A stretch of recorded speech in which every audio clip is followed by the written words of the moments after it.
Speaker Sir, I beg to present the annual financial statement budget for 2026-27.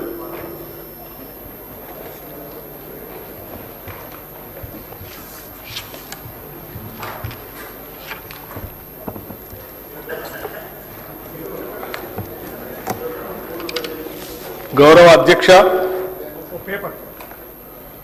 ప్రజల ప్రయోజనాలే పరమావధిగా రాష్ట్ర అభివృద్ధి ధ్యేయంగా సాగుతున్న ఈ ప్రజాప్రభుత్వంలో వరుసగా 4వసారి 2026-27 ఆర్థిక సంవత్సరానికి బడ్జెట్ను ప్రవేశపెట్టే అవకాశం నాకు కల్పించిన తెలంగాణ ప్రజానికానికి, ప్రభుత్వానికి, కాంగ్రెస్ నాయకత్వానికి హృదయపూర్వక కృతజ్ఞతలు తెలుపుకుంటున్నాను.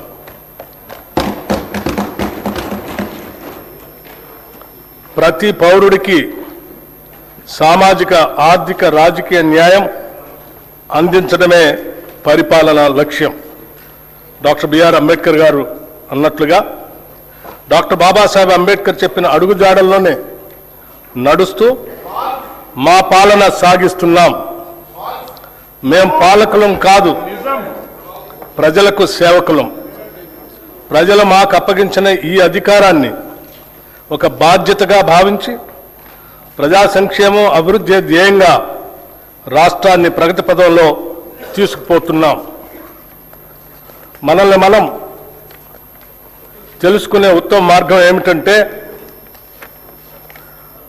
ఇతరులకు సేవ చేయటంలో మనం మర్చిపోవటం అని ఆనాడు మహాత్మా గాంధీ చెప్పిన విషయాలను గుర్తు చేసుకుంటూ ఈ 2 ఏళ్ల పాలనలో ప్రజలకు మేమిచ్చిన వాగ్దానాలను, వారు మాపై పెట్టుకున్న ఆశలను సంతృప్తికరమైన స్థాయిలో నెరవేరుస్తూ వస్తున్నాం.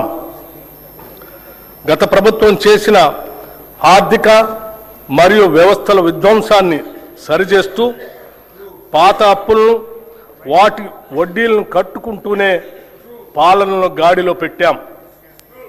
ఆర్థిక క్రమశిక్షణను పాటిస్తూనే ప్రజలకిచ్చిన వాగ్దానాలను నెరవేర్చడానికి శక్తి వంచన లేకుండా కృషి చేస్తున్నాం. అభివృద్ధిలో తెలంగాణ రాష్ట్రాన్ని దేశంలోనే నెంబర్ 1 స్థానంలో నిలబెట్టాలన్నదే మా లక్ష్యం. అందుకోసమే అహర్నిశలు శ్రమిస్తున్నాం.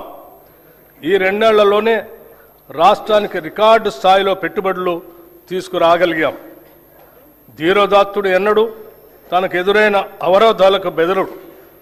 అవరోధాలనే అవకాశాలుగా మలుచుకొని ముందుకు సాగుతాడు.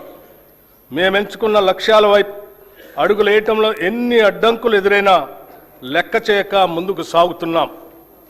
ప్రజల నుండి పన్నుల రూపంలో వచ్చిన సొమ్మును తిరిగి వారి అభ్యున్నతి కోసమే వెచ్చిస్తున్నాం.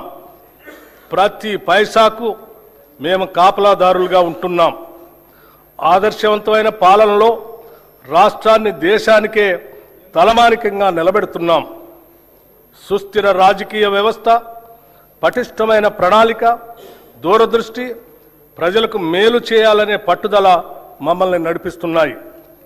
ప్రపంచ పరిస్థితులు ఏ విధంగా ఉన్నా తెలంగాణ ప్రజానికం పట్ల, వారి అభ్యున్నత పట్ల అత్యున్నతమైన చిత్తశుద్ధితో ఈ బడ్జెట్ని రూపకల్పన చేశాం.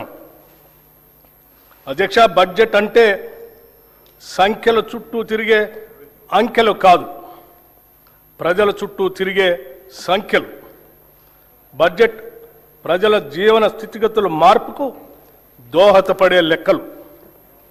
తెలంగాణ ప్రజల ఆశలు, ఆశయాలను నిజం చేసే సంకల్ప పత్రమే ఈ బడ్జెట్. రాష్ట్ర సమగ్రాభివృద్ధికి అద్దం పట్టేలా దీన్ని రూపొందించాం. రాజ్యాంగ విలువలకు